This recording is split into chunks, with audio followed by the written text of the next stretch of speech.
It's Mathieu Van Der Poel that takes the Elite Men's World Title and the crowd go wild. Salut à tous et bienvenue dans le podcast hors catégorie, le premier podcast avec vos co-hôtes Anto, Hugo et moi-même Nico. On va démarrer ce podcast tout de suite en te présentant rapidement les uns les autres en quelques phrases. Vas-y Barbouche, je te laisse nous présenter. À toi l'honneur. Les gens vont pas comprendre. Tu dis Hugo et après tu dis Barbouche. Bon, Pardon, Hugo Barbouche. on peut m'appeler les deux. Du coup, je suis avec Anto et Nico, la team des hauts, quoi. Anto, c'est le seul vrai coursier finalement du groupe, hein. Que ce soit en CX, en ski à roulette ou en vélo de route, il maîtrise vraiment tout. Et c'est l'homme qui a fait tous les cols des Alpes. Et Nico, que je dirais en un mot, je dirais qu'il est ambivalent. C'est un énorme suceur de roue. Mais pourtant, en même temps, il arrive à se faire mal un peu comme personne sur le vélo en même temps. Donc c'est un peu ambivalent. On va dire que c'est un peu le tacticien du coup du groupe. Merci Hugo pour cette présentation. Anto, tu nous fais la suite? Ouais, bah écoute, pour continuer sur toi, ouais, c'est bon. Déjà, merci d'être notre géo, toujours le premier à tout organiser dans toutes nos balades. T'es quand même le premier à tout faire, donc merci pour ça. Mais c'est surtout que ce que je retiens de toi, c'est que t'es vraiment plus à l'aise sur les pavés roubaisiens qu'à porter ton gros gabarit en haut d'école, parce que ça c'est plus compliqué. Et notre ami Hugo, c'est le Flandrien de l'équipe, capable de vous citer n'importe quel Tour des Flandres depuis la création, ou alors de connaître le moindre centimètre carré de la route des 200 et quelques bornes. Donc voilà pour notre Hugo, qui est vraiment le spécialiste. Si vous avez une question, n'hésitez pas. Donc pour continuer de finir sur Hugo, il a même un surnom à l'international, hein, on l'appelle l'animal depuis Paris-Roubaix 2021, 2022. Donc c'est le gros rouleur au sens littéral du terme, hein. L'incarnation la plus pure des les croisés, tu connais. Il aurait pu être professionnel en ski alpin, en vélo, en foot, tout ce que tu veux. Et son plus gros résultat notable, on va le retenir, c'est un top 50 sur le Tri S de Paris. Voilà, Top félicitations. 20. Et Anto, donc comme l'a dit Hugo, le seul vrai sportif de la team, 6h40 tous les matins sur Zwift. Il compte le nombre de haricots verts qu'il mange. C'est une terreur dans toute la Seine-et-Marne. Et il est aussi fin physiquement que dans ses analyses. Donc ça, c'est top. Et il a quand même quelques défauts, c'est qu'il est capable de se perdre sur un vélodrome et qu'il a déjà parié sur une victoire de Tom Pidcock. Et ça, c'est impardonnable. Ouais, ouais, c'est peut-être impardonnable, mais j'ai gagné mon pari. C'est vrai, il faut d'ailleurs aller le récupérer. Merci Comme Bingo. bingo, là. On cite Bingo, on va essayer de les taguer pour essayer d'avoir un petit sponsor. Mais ben, c'est parfait, on fait la transition. Bingo, sponsor du cyclocross. Donc on va attaquer notre discussion par ça. Saison 2023, en quelques mots, qui veut commencer? Ouais, je pense qu'elle se résume facile. Euh, bon, Mathieu clairement au-dessus. Euh, un Wout, je sais pas trop quoi penser de Wout, mais non, par contre, ce plus étonnant, c'est un petit peu Eddie Zerbit qui pour moi arrive un petit peu à maturité et qui commence autant jusqu'à maintenant, je trouve qu'il dominait le reste du monde, on va dire. Là, je le trouve un peu qui marque le pas. Il est notamment avec les treks qui sont quand même clairement en train de surpasser de toute façon la Sawebs, la Bingol. Mais ouais, je pense que c'est plus là le sujet de 2023, c'est est-ce que Elise Herbit va être derrière Mathieu ou est-ce que finalement il va quand même un petit peu s'écrouler comme il fait souvent en fin de saison. C'est vrai. Est-ce que, du coup, là, officiellement aujourd'hui, après Augeride, il a quand même gagné le classement général de la Coupe du Monde. Ouais. Et on peut quand même le remercier, on va être pas trop vulgaire, mais son ami Van Torenhout. Euh, Alors que derrière, aujourd'hui, à un moment, il y avait une image, il y avait Mathieu devant et les quatre treks derrière, Oui. et les Powells à la ramasse. Mais du coup, est-ce que vous pensez que les Treks, enfin moi c'est ce que je pense en tout cas, dont la question est biaisée, est-ce que vous pensez pas que les Treks devraient peut-être jouer un tout petit peu plus en équipe pour contrer les Powell, sachant qu'en plus ils sont souvent en surnombre maintenant avec Tibonis qui est arrivé au haut niveau, quoi. C'est vrai qu'il se roule un peu dessus. À un moment, je sais que là, c'est Van der Ark qui attaque à un moment c'est dans la section route. Et le premier qui saute dessus, c'est Renard. Je sais pas comment ça se passe en termes d'esprit d'équipe entre tous. Je crois qu'après Pontchâteau, il y avait eu des histoires entre Renard et Van der Aar, justement, parce qu'il l'aurait aimé étant plus jeune qu'il lui laisse le podium. Donc je sais pas, mais oui, effectivement, il faudrait qu'il la joue un peu plus en team spirit que là, puisque finalement, sur la saison, bah, c'est Eli qui gagne de nouveau. Mais est-ce que c'était le meilleur, comme le dit Anto? Je sais pas. Parce qu'il y a eu au début Nice qui était très fort. Et après, sur le milieu et fin de saison, bah, Renard et Nieuwenhuis qui marchent fort. Et finalement, bah, ils rentrent à la maison sans rien du tout. Donc, c'est assez étonnant, je trouve. Après, effectivement, c'est vrai que ça, c'était un peu la surprise. Je trouve qu'ils ont tous fait d'énormes progrès chez Trek. Sinon, je dirais que Alpecin Route, même s'ils ont fait peu de courses, et je parle là de Gianni et Quinten, chaque fois qu'ils sont venus, ils ont été quand même surprenamment très très bons aussi. Très très bon. Très très bons, c'était pas non plus des top top niveaux. Enfin, peut-être Hermans plus que Vermeersch, mais là, à chaque fois qu'ils ont fait une course, je les ai trouvés bons, vraiment dans le ton. Au contraire, par exemple, d'un Sfeck qui a fait une saison catastrophique. Mais voilà, après, comme disait Anto, pour moi, la saison, elle se résume en 4 lettres chez les garçons et 3 chez les filles. Mais autant je suis un peu surpris chez les filles de l'écart entre Femme et Puc, même si je pense que Femme est un tout petit cran au-dessus. Là, il y a quand même eu un gros écart longtemps dans la saison, même si ça s'est un peu réduit sur la fin. Mais là, de nouveau, ça semble repartir à l'avantage de Femme. Après, chez les garçons, c'est juste la taille des écarts que Mathieu a eu avec Wout. Mais après, de mon point de vue, Mathieu est quand même un petit cran au-dessus naturellement de Wout, sur le cyclocross du moins. Même si on compare historiquement un peu leurs affrontements, je crois qu'on est sur 2 tiers, 1 tiers en termes de nombre de victoires. Donc c'est pas hyper serré tout le temps. Effectivement, l'année dernière, peut-être que Mathieu était un petit cran en dessous avec ses problèmes de dos et que Wout était très bon. Là, effectivement, c'est l'inverse totalement. Mais dans l'ensemble, pour moi, Mathieu est un cran au-dessus de Wout. Donc même avec un Wout à 100%, je suis pas sûr que ça aurait changé grand-chose, entre guillemets. Les écarts auraient été plus faibles, il y aurait eu probablement des affrontements un peu plus fréquents et probablement que Wood en aura gagné une ou deux. Mais dans l'ensemble, Mathieu, pour moi, est un petit cran au-dessus. Si on regarde au championnat du monde, c'est plus qu'un petit cran même. Maintenant, effectivement, avec championnat, ça s'est largement inversé. Mais à un moment donné, vous, avez plus de titres et pourtant, Mathieu gagnait plus de courses quand même. Loin de moi l'idée de défendre Wout cette saison, mais on savait qu'il préparait pas du tout la saison de CX. Et au contraire de Mathieu, pour le coup, qui veut aller chercher le 7e titre, si je ne me trompe pas. Donc il y a ça aussi accessoirement qui fait que là, on a vu que Wout, on a vu la progression quand même entre les premières courses où il termine à 2 ou 3 minutes et là, il jouait quand même un peu plus longtemps, quoi. Il a, Oui, il a été largement au-dessus du reste du pack, même s'il était largement derrière Mathieu. Oui. oui. Donc techniquement, il reste quand même solide. Bon, même si en fin de course, il fatigue parfois. Mais, euh, mais ouais, il reste quand même largement au-dessus des autres. Mais bon, Mathieu était tellement stratosphérique cette saison que c'est quand même compliqué de voir les autres, quoi. Par contre, ce qui va plus m'intéresser sur les prochains, j'anticipe peut-être un petit peu, mais ce que je retiens aussi de cette saison, c'est quand même Cocorico, les Français quand même qui sont au moins chez les U23 et chez les juniors, qui font quand même une très très belle saison. Je crois que j'ai regardé tout à l'heure, c'est chez les juniors, ils sont 3 dans les 9 premiers. Chez les U23, il y a Rémi Lelandais, voilà, il y a quand même Visio et tout, non? Bizio aussi qui a fait quand même son premier podium premier podium sur une première année. Franchement, c'est quelque chose qui m'a tenu en haleine un petit peu tout au long de la saison aussi.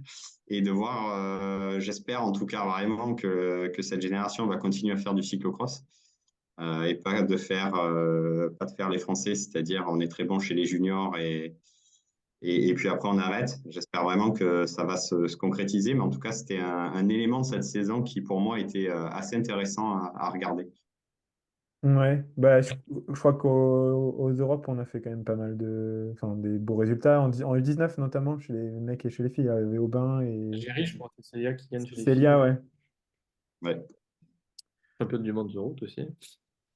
Hop, tout à fait.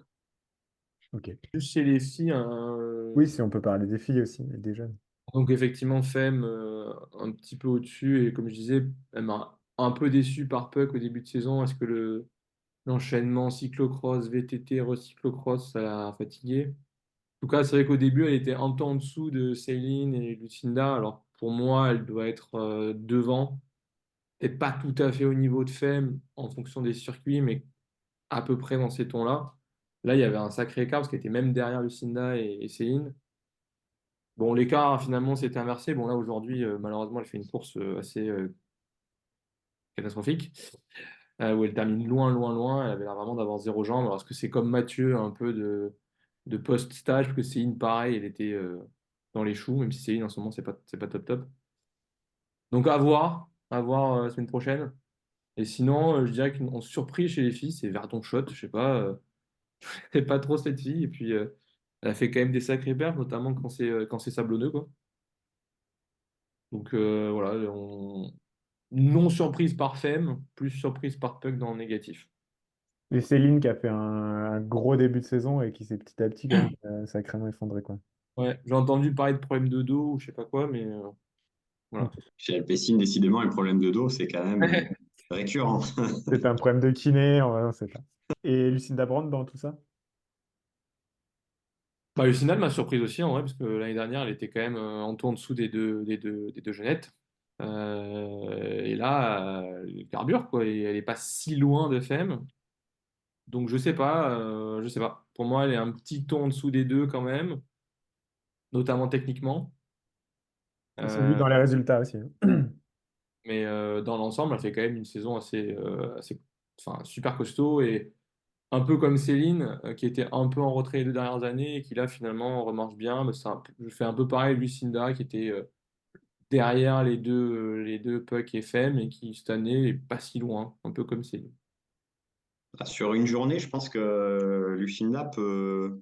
Autant Céline, j'y crois pas trop.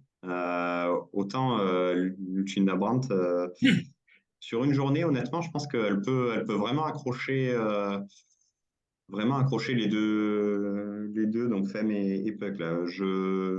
Ouais, je mettrais quand même, je la mettrais sur le podium des prochains Ok. mondiaux en tout cas, ça c'est sûr. Bah, on peut Ouais. passer au prono alors. On passe au prono. Donc ton podium, Anto, dans l'ordre, pour les filles et pour les gars. Chez les filles, je mettrais. Je vais pas faire une grande surprise, hein.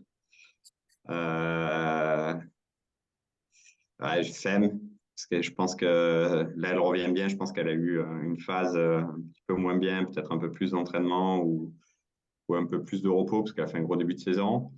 Donc là, je vais quand même la mettre devant, derrière Peters et Lucinda Brandt, sans surprise. Bon, chez les hommes, Mathieu, je suis désolé, mais je vois pas comment il peut être battu, à moins de.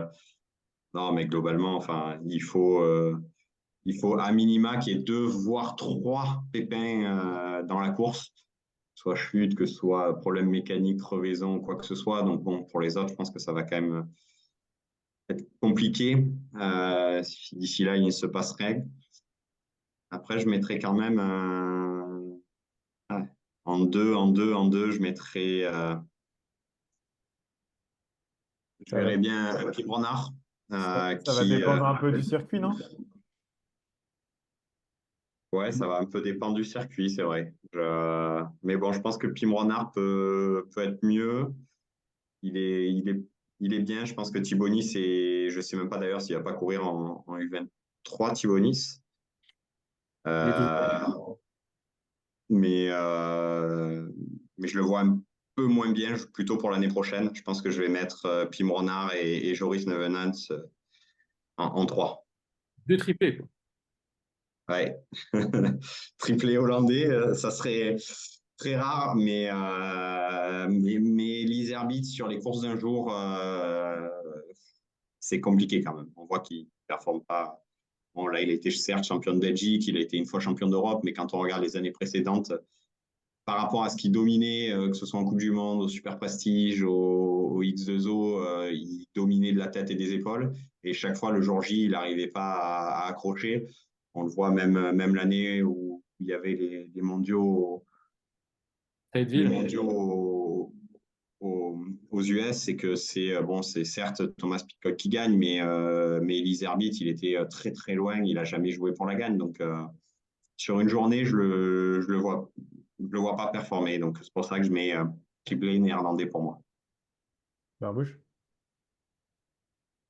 Ben moi, un petit peu moins, on va dire, folklorique qu'Anto. Je pensais à Stibar pour sa dernière, devant Mess Hendricks et Cameron Mason.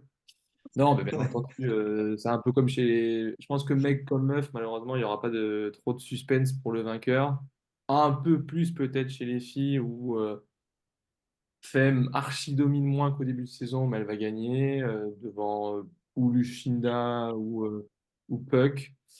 Même si Blanca Vas, là, elle marche bien en ce moment, mais je la vois quand même pas être au niveau des autres. Chez les mecs, non, c'est Mathieu qui gagne.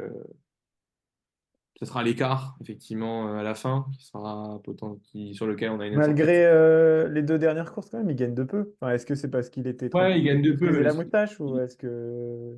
non, il dit qu'il revient du stage, qu'il est fatigué, etc., qu'il n'a pas des super jambes. Enfin, je suis pas assez bon à vélo pour juger ça. Mais non, non, même en étant du coup moins bien, il gagne en mettant une accélération. Et voilà, donc oui, l'écart est moins important que ces derniers temps. Mais bon, il y a quand même un écart, surtout aujourd'hui sur un circuit roulant, etc. Bon. Donc Mathieu sans souci. Après, j'aime bien ce que dit Anto, Joris ou Pim. Et je verrais bien un 20 tours and out qui revient vraiment bien là. Benidorm, il avait gagné la veille, bah, je sais plus où c'était d'ailleurs. C'était tout gelé là, c'est très beau Hmm. d'ailleurs. Devant Gianni et Merlier. Mais Donc, il a gagné deux courses cette année, je pense, où il a bien perfait, il n'y avait personne. Après, à il y part avait, Benidorm, effectivement, il n'y avait personne. Et Benidorm, il y avait quand même beaucoup de monde et il marche bien. Hier, il marche bien. Aujourd'hui, aujourd'hui, finalement, enfin, il est quand même bien chuté. J'espère qu'il s'est pas fait mal. Mais je t'avoue, moi, j'aurais bien mis Van Tourenout. Parce qu'on quand on parle des mecs d'un jour, c'est Oui. vraiment un très bon. ouais. Tu vois. Il sait se concentrer sur certains objectifs. Je pense que cette saison, c'est pareil, tu vois. Il a vu qu'il y avait deux, trois courses qu'il pouvait gagner. Et c'est ce qu'il a fait, quoi. À chaque fois, il a quand même mis le paquet, quoi. Donc voilà, je verrais bien un 23 en août. Sinon, effectivement, ce que dit Anto, Joris et Pim marche bien. Et après, si c'est roulant, je me dis Lars, mais en ce moment, il n'est pas au top, je trouve. Peut-être qu'il cache un peu son jeu, mais je le trouve pas top. Mais si c'est roulant, lui, il aime bien quand ça roule, quoi. Donc, pourquoi pas. Mm. Bah, du coup, moi, je mettrai Mathieu, évidemment. Et je pense que je vais jouer et Van Toorenoot parce que c'est des mecs qui adorent les courses d'un jour. Lars, il a fait, si je me trompe pas, il a fait podium l'an dernier. Ouais. Deravout. Donc, tu vois, il est bien. Il va être dans le sillage de Mathieu, mine de rien, parce que même Non, je si. crois que c'est Eli, en fait. Je crois qu'il le saute sur la ligne, Eli, je crois. Ok, ouais, bon, bah, mais bon, il était là, quoi. Il était là Ah oui. pour jouer et il est toujours là, quoi. Et je pense que Pim et Joris, ils vont être très très forts les 2, 3, 4 prochaines années, mais là, peut-être qu'il manque encore un truc, tu vois. Peut-être qu'il manque encore un truc. Et Van Toornout pas le triplé, justement, pas le triplé néerlandais, pour mettre un Belge sur le podium, parce que pas de Belge sur le podium, ça ferait quand même mal au cœur. C'est vrai que si on assiste au triplé chez les femmes, ce qui est quand même plus que probable, Ouais, triplé chez les ce hommes, serait ça ouf. ferait mal sur Ce la serait tête ouf. des Belges. C'est Là, ça, c'est clair. Déjà, chez les femmes, cette année, il y a moins de quintuplés ou sextuplés, déjà. C'est un peu plus folklorique avec Vass, Ouais. Reusser, non, Marion Norbert-Ribérol, enfin, tu vois. Vass, Chloé, ma tête, là, et comment elle s'appelle? Zoé. Zoé. Et Marie Schreiber, du coup, mène un peu de diversité. Mais oui, déjà, triplé, oui, c'est quasi assuré, quoi, quand même. On va passer à la route, puisque ça a commencé la saison quand même. Les Tours d'Onender. Ouais. Petit résumé de votre part, hein, Qu'est-ce qui vous a plu, pas plu, qu'est-ce que vous en avez pensé en général? Bah, j'ai pas regardé du tout, mais assez surpris des résultats, notamment de Westford. L'année dernière, c'était mieux. Enfin, il avait fait quand même des beaux progrès. Je crois qu'il gagne un truc autour du Benelux ou quoi devant Philipsen et Coy. À part ça, c'est quand même pas non plus pour moi le meilleur sprinter au monde. Et là, bah, non seulement il en claque une, mais il en claque trois. Donc c'est quand même. Enfin, c'est du coup de la régularité. Il n'y a pas le plus plateau le plus relevé au monde en termes de sprinter. Bon, il y a quand même Ewan et, Pardon. et je sais plus trop qui d'ailleurs. Mais Ah, Ewen, il est parti à la retraite au pays quand même, non? Jake Wawula. Ouais, ouais, non, mais après, voilà, c'est la grosse surprise pour moi, c'est ça, quoi. Moi, je dirais que Simon Yates ne gagne pas. C'est vrai. Non, je pense que, en tout cas, moi, là où je suis content, c'est à voir si ça se confirme. Mais j'avais l'impression que jusqu'à maintenant, globalement, on arrivait et que tout le monde était à son pic de forme dès janvier. Là, on voit quand même que Simon Yates est peut-être un petit peu moins en forme. On a vu un Alaf qui a fait des exercices. Bon, on reviendra peut-être tout à l'heure sur Isaac Del Toro, mais là, j'ai senti pour une fois que c'était une vraie course de reprise et pas comme les 2, 3 dernières années où au final, les meilleurs étaient déjà dans leur pic de forme. C'est pour moi plus ça la surprise. Après, oui, effectivement,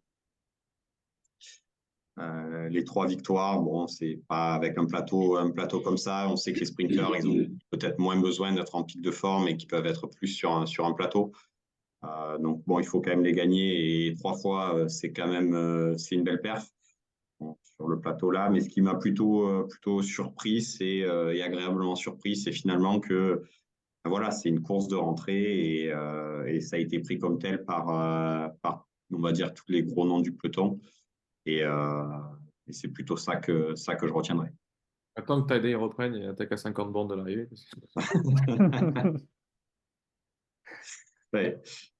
Ok, bah, je suis plutôt David Danto. Après, c'est la première vraie fois qu'il y a le Tour Down Under depuis le Covid. Donc, tu vois, c'est la première fois qu'ils repartent vraiment les équipes là-bas, qu'il y a les courses défis en plus, qu'il y a les critériums avant. Donc, mais ça fait vraiment tourner, pour moi, ça fait vraiment plus tournée promotionnelle du World Tour qu'autre chose, quoi. Ah, c'est clair. Et à part Del Toro, quoi. Encore Del Toro, il a fait des exos, non? Enfin, c'était un peu ça, non? Il a fait un peu de seuil et il a mis tout le monde à la main, quoi. C'est ça. Ouais, après, je pense que il est jeune. Je pense qu'il est aussi, on parlait de forme. Je pense que certes, il fait des exos, mais je pense qu'il est quand même pas dans la même optique que les autres. Je pense qu'il a besoin d'être rapidement performant. Peut-être, je sais pas, je connais pas son programme, mais je pense qu'il était quand même un peu plus avancé dans sa préparation que les autres. Alors oui, c'est extraordinaire ce qu'il fait. Je crois que c'est son 4e jour de course et une victoire chez les pros. C'est vraiment pas facile. Il y en a très très peu qui ont réussi ça.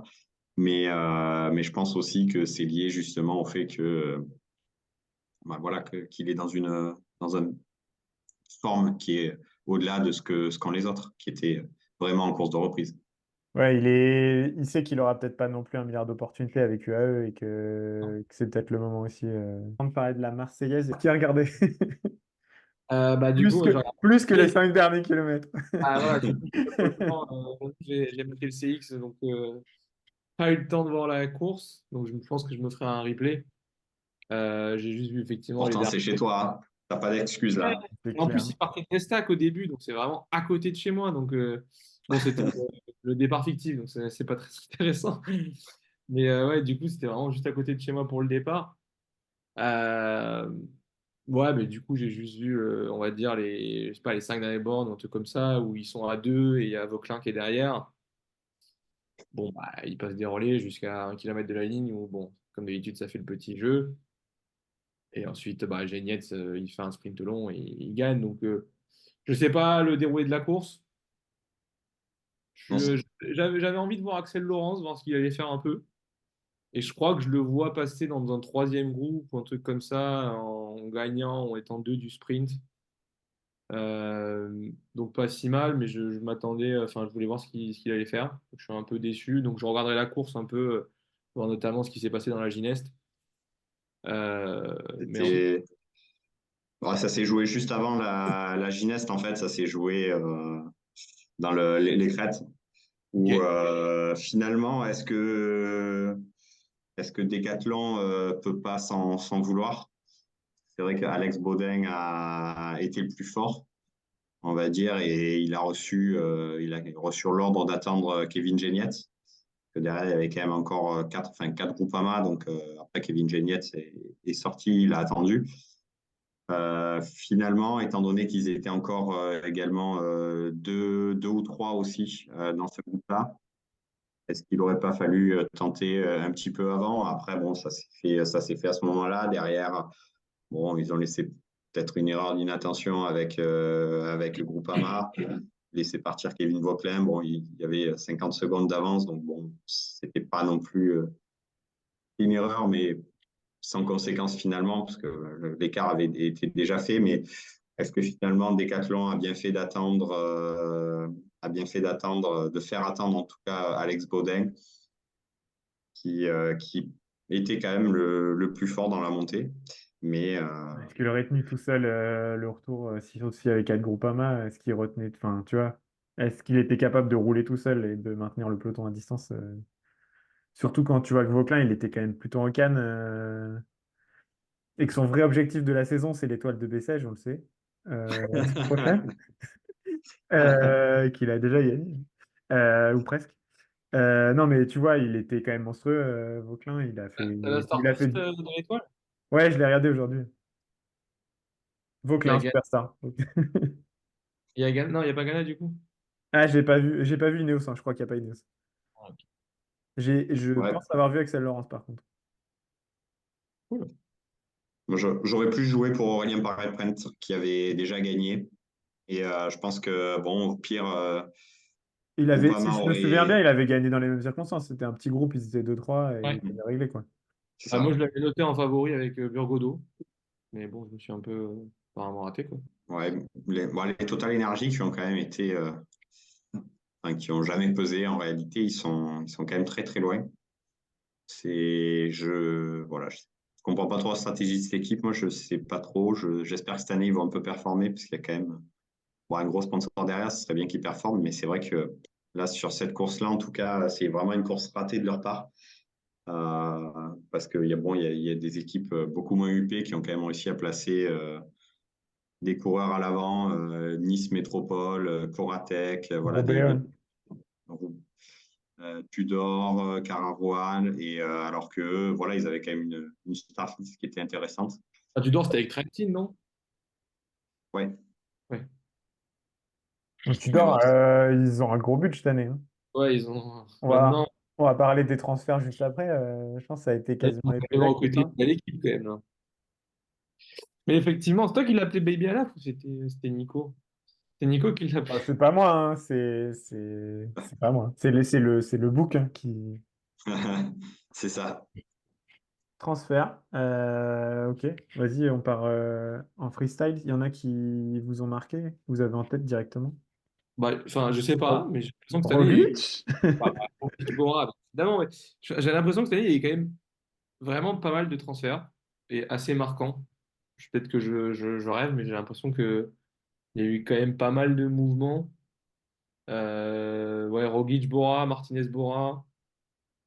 Je crois qu'il y a Guillaume Galard chez Lidl, je crois. Lidl qui a fait un sacré. Ouais. Ouais. J'ai la liste de Lidl si vous voulez.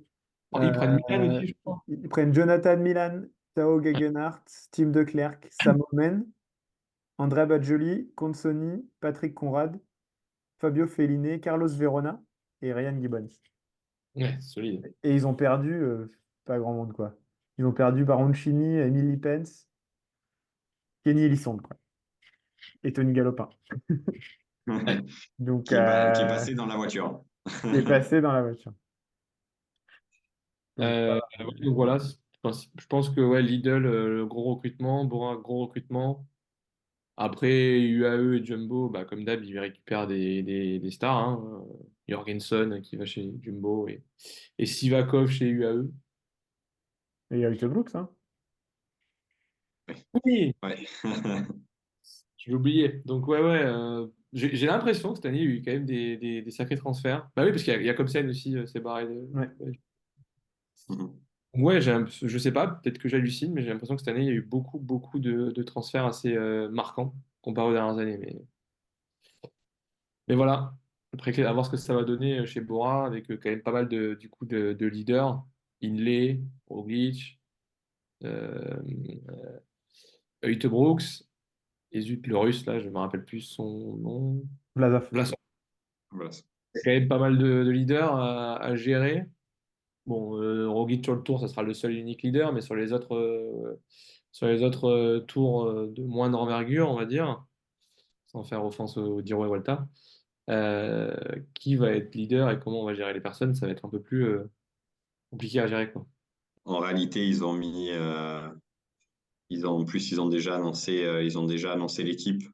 J'ai presque l'impression qu'en réalité, bon, peut-être pas la Volta, peut-être que la Volta, ça sera on va essayer de se racheter, ils essaieront de se racheter du Tour, mais en tout cas, le Giro, ça va être, voilà, il va certainement y avoir un leader. Forcément, l'équipe, elle va vouloir bien faire, mais je pense que dans cette équipe, ils sont focus uniquement sur le Tour, et qu'en réalité, oui, ça va se faire au courant, on va dire à la force des jambes, au cours du Giro, mais qu'on voit bien que de toute façon, le focus de cette équipe, elle est tout autour de Roglic et sur le Tour.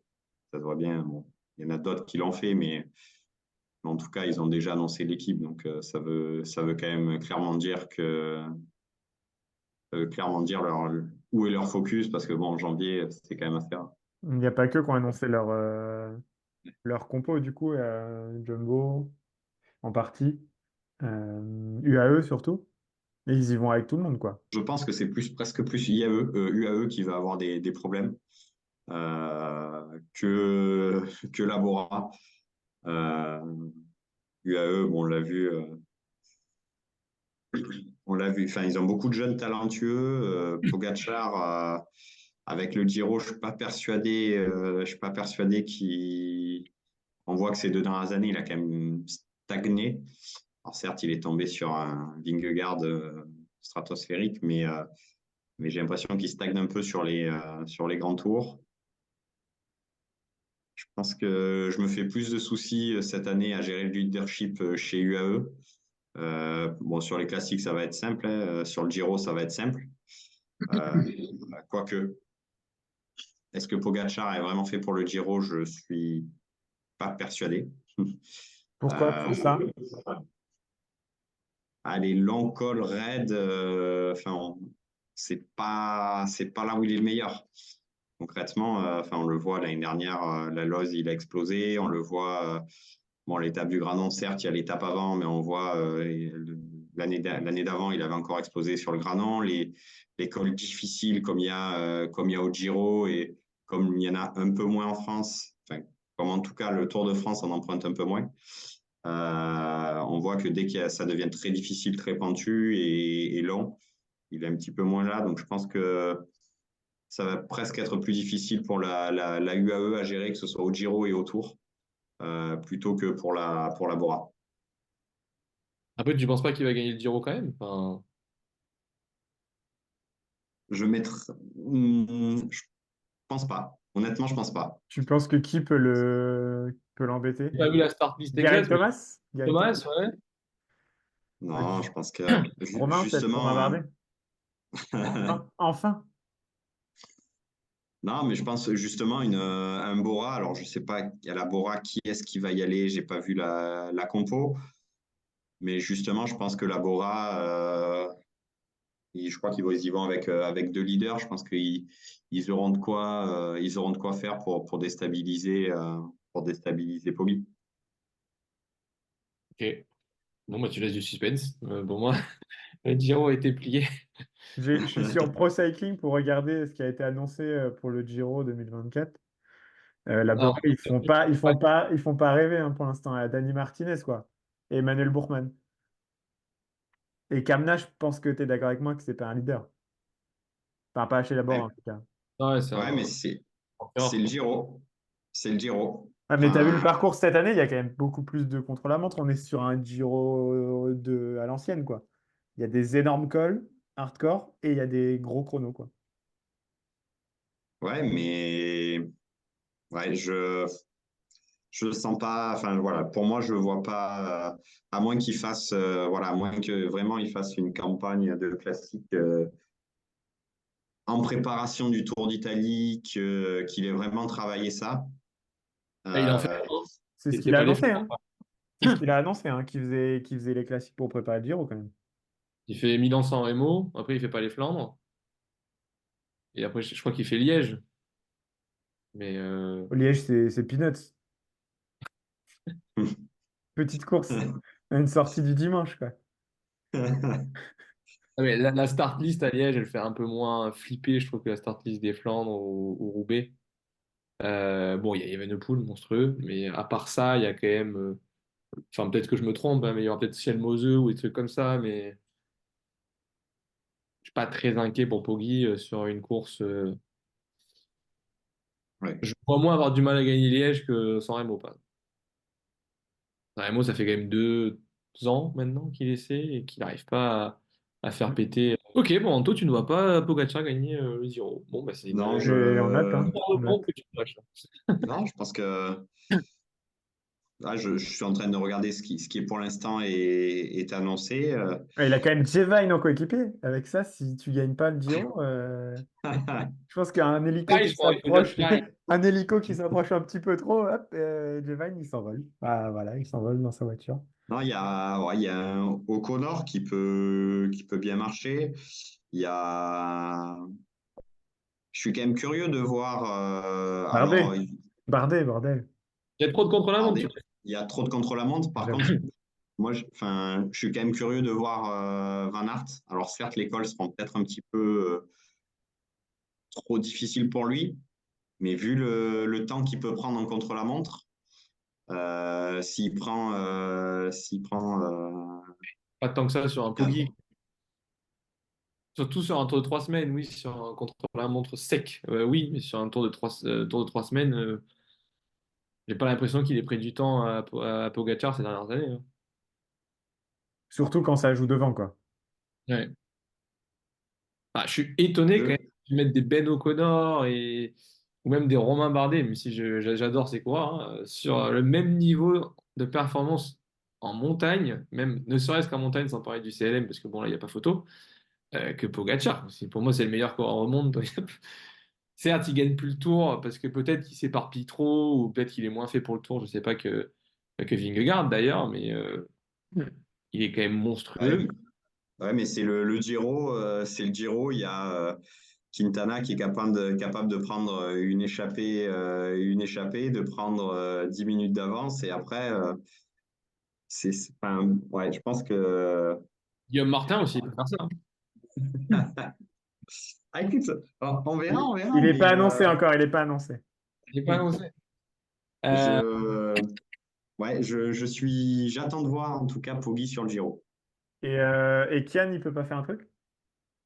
Si Wout lâche du temps rapidement en montagne et qu'il il va pas faire le coéquipier luxe comme il a fait autour. Mais il peut quand même laisser une opportunité pour que ce soit Brooks qui gère le général chez Jumbo, non? mais on est sûr d'abord de ça que Van Aert est censé être leader de l'équipe.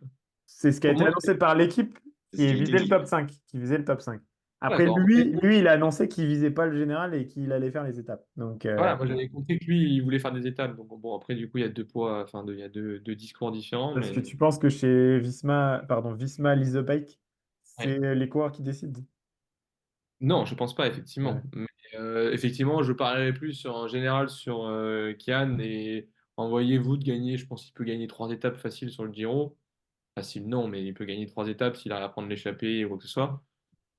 Je pense que c'est plus dans leur stratégie de faire ça que de tenter un Van Aert sur 3 semaines, tenter un top 5. On l'a jamais vu exactement faire ça. Bon, ils s'y connaissent beaucoup mieux dans la préparation des coureurs que moi, mais suis pas sûr que ce soit la meilleure strat. Est-ce que, Il avait pardon, fait vas-y. Tirreno où il avait bien marché hein, à Oui, l'époque mais et il n'était pas en préparation pour un grand tour. ouais, non, Est-ce c'est sûr. est-ce que Van Aert, il aurait pas un profil un peu à la Geraint Thomas sur les grands tours? Il est quand même plus En lourd, plus hein. gros, en plus gaillard, en plus gaillard. Gaillard, on dit pas gros parce que je pense pas que. Oui, gaillard, gaillard. Non, mais Ah il est là, quand même énorme. Il est très bon en montagne sans être dans les meilleurs. Il est toujours là, hein. Il lâche jamais l'affaire. Ouais, Et il est monstrueux enfin, sur le reste, quoi. Contre la montre, technique, il n'a pas de problème. Quand il y a quand besoin de rouler, il va rouler. ouais. Est-ce que sur un. Tu vois, quand Geraint Thomas, il a gagné le tour, c'était pas un tour le plus montagneux. C'était pas. Tu vois. Ça fait un peu ça le Giro. Moi, c'est ce que j'ai l'impression là. Tu vois, je viens de regarder, il y a 3 CLM, 2 CLM, 3 CLM. ouais, il y a Ouais. peut-être, je suis en train de regarder, je vois que bon, la montée Livigno, elle est 18 km à 7%. Ça lui va bien. Bon, c'est un peu Oui, c'est long, ça mais en fait. C'est C'est un pas. peu lent, mais ouais, il n'y a pas non plus de gros cols comme il peut y avoir habituellement et des gros enchaînements comme il peut y avoir, Mortiero. comme Et tu regardes la dernière semaine, elle est pas atroce, quoi. Donc ça veut dire que non. enfin, s'il a du retard, il peut quand même faire des coups pour revenir. Tu vois, les moments où il perdra vraiment du temps sur les énormes cols, c'est assez tôt. Du coup, ça Non, permet de gérer, de mais savoir comment je revenir, sais quoi. pas le parcours. Effectivement, des cols comme Stelvio, ça lui va, quoi. C'est régule, 7%, enfin, c'est pas si dur que ça. C'est long, C'est long, mais c'est long. Et, et c'est là où je vois plus, c'est les cols de grimpeurs, quoi, où il y a des changements de rythme, où là, il pourrait plus sauter, quoi. Mais je connais pas du tout le parcours, donc je vais pas Ok. parler sans savoir. On en reparlera une autre fois. On Ouais. a le temps de reparler du Giro, de toute façon. Pour clôturer ce podcast, on va discuter des styles, des kits, des nouveaux vélos de cette saison 2024 chez les pros. Et on a vu que le plus beau vélo, c'était celui de Roubaix et Lille Métropole, Van Rysel, hein. En rose, là, il est trop beau. Ouais, il est beau. Il est beau, après. C'est pas mon préféré, mais il est beau. Vas-y, Barbouche, dis-nous ton préféré. On voit que tu trépignes d'impatience. Non, non, en fait, j'en ai trois, mais il y en a un qui m'a agréablement surpris cette année, et c'est kit plus vélo. Je crois que j'en ai déjà parlé et que vous n'êtes pas d'accord. C'est la Jayco Alula. J'adore le vélo et le kit global. Je trouve qu'il est très beau. Et même chez les meufs aussi, ils ont fait un truc bien. Je crois que c'est Liv, je sais plus quoi. Peut-être Liv Alula, du coup, avec Urska. Ben, moi, c'est mon préféré. Entre vélo et kit, c'est magnifique. Après, vélo pur, celui de la Destiny, qui a enfin quitté Ridley et qui est passé du coup chez Orbea, je le trouve vraiment très beau en noir et rouge. Et le col Nago, cette année, je le trouve vraiment beau. Celui du AE, là, il pète. Ouais. Il est vraiment. Pas de Villiers de ta part, ça m'étonne. Bah, c'est vrai que je l'aime beaucoup, Mais c'est mais FDJ, on est d'accord. alors déjà, il a pas. Non, mais il est pas. Je le trouve pas très très joli en vrai. Je préférais quand ils avaient fait celui de Total, je crois de mémoire, où ils avaient fait la fourche bleu-blanc-rouge. Avant Vas-y. qu'il ait sorte, je crois qu'ils étaient chez Villiers de mémoire et ils avaient fait une fleur bleu-blanc-rouge, un vélo tout bleu, il était vraiment très très très beau. Là, je suis pas fan et celui d'Astana non plus, je suis pas fan. Donc non, non, je reste sur mes trois choix. Le Giant, mais et pour le kit global, le Lotto Orbea, il est trop bien et le Colnago de Tadej, il est très beau. Et pas de Antoine, canyon. Et après, la seule équipe que je comprends pas trop, ah, c'est Alpecin, qui j'ai l'impression n'a pas encore changé de maillot de nouveau. Et je pense parce que l'année dernière, ils avaient changé en cours de route. Donc, est-ce qu'ils, du coup, ils changeront en cours de route aussi? Je sais pas. J'ai l'impression que c'est la seule équipe qui change pas de maillot tous les ans. ou alors change 3 fois de maillot dans la même Ou course. alors, change effectivement en pleine compétition, ou pour le Giro, ils mettent un autre maillot. Ils changent, ils mettent un maillot spécifique pour le Tour, pour un jour. Enfin, c'est assez particulier, quoi. Comment ils gèrent leur marketing. Voilà pour mes goûts. Merci, Barbouche. Anto, Magnifique. t'as un avis? Hormis le CC Vincennes et tes Guerciotti. Et Et Gratiotti. Guerciotti. Et Gratiotti, ils sont. Bah oui, c'est des vélos du CX, là, ils marchent Ouais, bien. ouais, ça tourne, hein. Ouais. Chez les filles aussi. Ouais. Chez les. Ouais. Non, chez les. Alors, j'aime beaucoup le kit Decathlon, pour le coup, je dois avouer. Je trouve que autant l'année dernière, j'aimais pas, mais j'aime beaucoup cette année le Intermarché Venti. Je le trouve plutôt bien réussi, dans les mêmes couleurs, dans les mêmes temps, mais autant l'année dernière, je ne trouvais pas super beau, autant cette année, je le trouve plutôt bien réussi. Et j'aime bien le Bora est quand même, je trouve aussi très bien réussi. Ce serait un peu mon top 3 des maillots. Alors peut-être pas dans cet ordre-là, mais en tout cas, c'est les trois qui pour moi ressortent du lot. J'avoue que le Bora est plutôt pas mal réussi aussi, de mon avis. Le D4, ouais, D4, faut voir, faut aimer le bleu et tout. Ce que j'aime beaucoup chez les D4, c'est les vélos, je les trouve vraiment stylés. Ouais. Et surtout, ils ont fait hyper sobre. Pour le coup, ils ont fait un peu, voilà, maillot classique de course, enfin de cycliste pro. Autant le Intermarché, par contre, je trouve que ça fait vraiment toujours autant.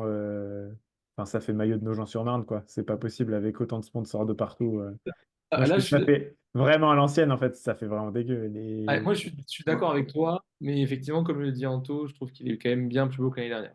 Bah ouais, parce que c'était pas très Un peu compliqué. plus dégradé, un peu plus, je trouve bien plus beau. Un peu plus Ah, Le vélo travaillé. est vraiment joli pour le coup. ils ont enlevé le fluo, quoi. Ils ont mis un peu Mais moins fluo. non, effectivement, il y a trop de sponsors. Ouais. Et- Non, mais Et après, je vais. c'est les petites équipes, hein, il faut. Ah oui, non, mais ça, je suis d'accord. Non, mais Mais je je suis d'accord, comprends, mais c'est juste, ça fait sapin de Noël. Enfin, ça fait vraiment une course de quartier. on dirait le maillot de l'OL il y a quelques années, il y avait 10 000 sponsors. Pas de foot ici.